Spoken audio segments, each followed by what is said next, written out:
Between the plains of India and the highlands of Tibet, the earth rises. It rises fast, from lowland jungle to the highest peaks on the planet. In just 100 miles, the land climbs from near sea level to 29,000 feet. This is Nepal, a small country, smaller than most people imagine. 500 miles long, 100 miles wide, that is all. But within that space, everything changes. 8 of the 10 tallest mountains in the world stand here: Everest, Kangchenjunga, Lhotse, Makalu, names written in ice and rock. Below them, valleys sink into mist, rivers carve through ancient hills. Forests cover the slopes: rhododendron, pine, bamboo. In the south, the mountains disappear. Jungle takes over. Tigers move through tall grass. Rhinos stand in warm rivers. A different world, just hours from the snow. Nepal holds all of this: heat and cold, green and white, lowland and summit. A country that rises from the earth and never stops climbing. The mountains begin where the clouds end, the Himalayas. The name means abode of snow in Sanskrit. It fits. Snow covers everything above 16,000 feet. It never melts. It has been there for millions of years. These mountains are young, still rising, the Indian plate pushing north, lifting the earth higher each year. A few millimeters, slow and unstoppable. Everest stands at the center, 29,032 feet, the highest point on Earth. Winds tear across its summit, temperatures drop to -70. Nothing lives there, nothing can. But Everest is not alone. Annapurna rises to the west, Makalu to the east. Lhotse, so close to Everest, their shoulders nearly touch. Peak after peak, rock and ice stretching across the horizon. Below the summits, glaciers flow like frozen rivers. They move slowly, carrying rock and debris. Meltwater feeds the rivers below, the Ganges, the Brahmaputra. They begin here, in the ice.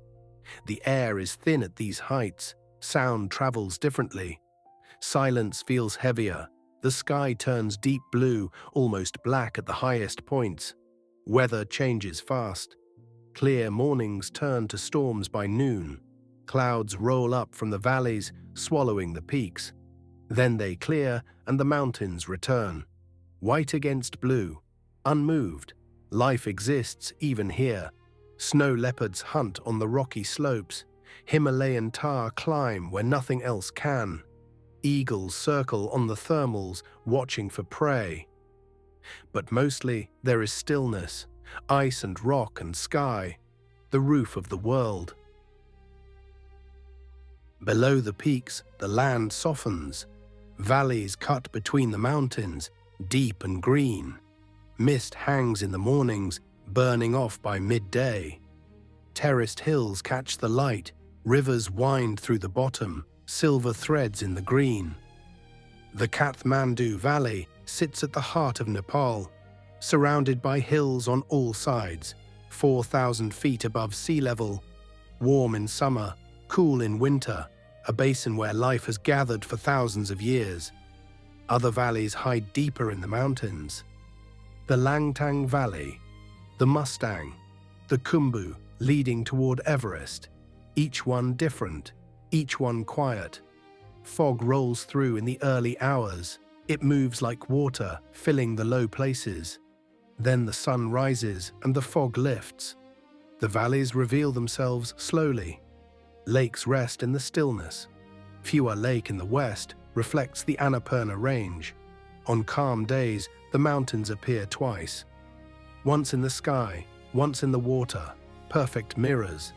Rara Lake lies in the far northwest, the largest lake in Nepal, deep blue, surrounded by forest. Few visitors reach it. The water stays cold year-round. Tilicho Lake sits higher, 16,000 feet, one of the highest lakes in the world. Ice covers it most of the year. When it melts, the blue is almost unreal. Gokyo lakes rest near Everest, a chain of turquoise pools fed by glaciers. The water is cold and clear. Mountains rise on every side. Birds gather at the lake shores, cranes, ducks, kingfishers diving for fish. The water brings life to the high places. The valleys and lakes hold the quiet. While the peaks above touch the sky, the low places breathe. Water falls from the ice. Glaciers melt in the high Himalayas. Drops become streams, streams become rivers. They rush down through rock and valley, gathering strength as they go. The Koshi, the Gandaki, the Karnali, three great river systems draining Nepal. They flow south, cutting gorges through the mountains, eventually reaching the plains of India and the sea beyond. The rivers are fast, white water tumbling over boulders, spray rising in the sunlight. The sound never stops. It echoes off the valley walls. In the gorges, the air is cool and wet. Moss covers the rocks. Ferns hang from the cliffs. The rivers have carved these passages over millions of years. They keep carving. Where the slopes ease, forests take hold. Rhododendron forests cover the middle hills. Higher up, pine and fir take over. The trees grow tall and straight. Sunlight filters through in shafts. The forest floor is soft with needles. Bamboo grows in thick stands. It rustles in the wind. Red pandas hide here, sleeping in the branches during the day. Small and quiet, rarely seen. Lower down, the forests change again, oak and maple. Sal trees in the foothills. The air grows warmer, the green grows thicker. Langur monkeys swing through the canopy. Deer move through the undergrowth. Pheasants call from the shadows. The Himalayan monal, bright feathers catching the light. The rivers carry the mountains to the sea. The forests hold the slopes together, water and wood, always moving, always still. In the southern lowlands, the mountains disappear. The land flattens, heat rises, jungle takes over. This is the Terai, a strip of wilderness along Nepal's southern border. A different world from the ice above. Chitwan lies here, and Bardia to the west. National parks where the wild still lives. Tall grass stretches for miles. Elephant grass, higher than a man. Rivers move slowly through the green. Sal forests shade the edges. The one-horned rhinoceros walks through the wetlands. Heavy and slow, armored skin folded like plates. They graze in the marshes, half submerged in water. Once nearly gone, now protected. Their numbers slowly rising. Wild elephants move in herds. They cross the rivers, trunks raised above the water. They feed on the forest edges, stripping bark and pulling branches. Quiet giants passing through. The Bengal tiger hunts here. Stripe and shadow. It moves through the tall grass unseen. Waits, watches, strikes fast.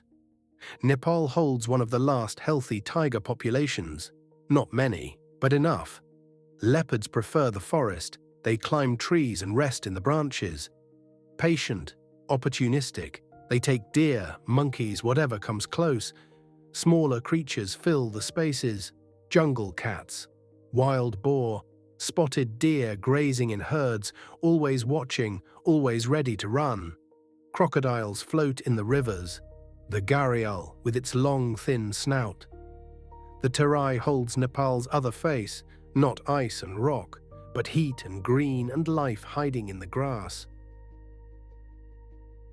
Nepal fits between two giants, India to the south, China to the north, a narrow strip of land caught between. But nothing here feels small. The mountains rise higher than anywhere else on Earth. The valleys drop into green silence. Rivers rush down from the ice. Forests climb the slopes until the trees give up and the snow begins. In the lowlands, tigers walk through tall grass, rhinos stand in warm rivers, life thrives where the heat gathers. In the highlands, snow leopards move across the rock, eagles ride the wind, life survives where the air runs thin, from jungle to glacier, from river to summit. All of it held in one small country. Nepal does not shout, it does not demand attention, it simply rises, from the plains to the roof of the world, quiet and steady. The mountains were here before anyone came, they will be here long after, ice and rock and sky, forest and river and grass. Nepal